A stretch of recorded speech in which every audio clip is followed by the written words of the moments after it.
বাড়িতে বানিয়ে ফেললাম নেপালের ফেমাস রেসিপি চুকাউনি। এতে উপকরণ ছিল টক দই, রেড চিলি পাউডার, জিরা, কালা নমক, নুন, আলু, পেঁয়াজ, ধনেপাতা, লঙ্কা, সর্ষের তেল, কসুরি মেথি, কাশ্মীরি লঙ্কা, হলদি।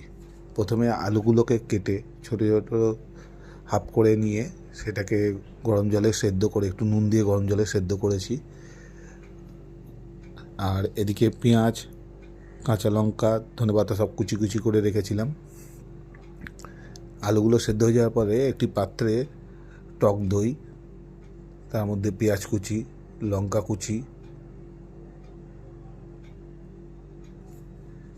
গুঁড়ো জিরে, কালা নমক,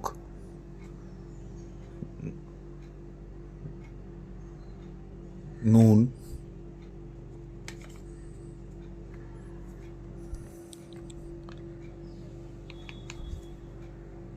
গোলমরিচ গুঁড়ো সব দিয়ে মাখালাম।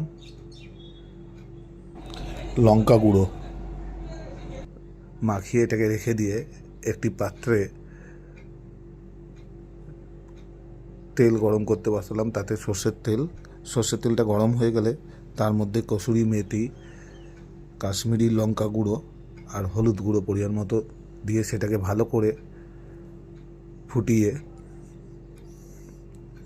1.5 থেকে 2 মিনিট ফোটাবেন। ফুটিয়ে সেটাকে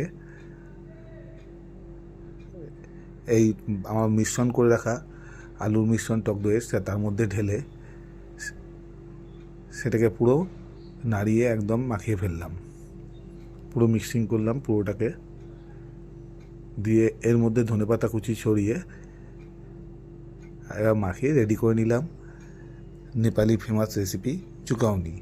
আপনারা একবার বাড়িতে ট্রাই করে দেখবেন, যদি ভালো লাগে তো আমার চ্যানেলটি সাবস্ক্রাইব করে দেবেন।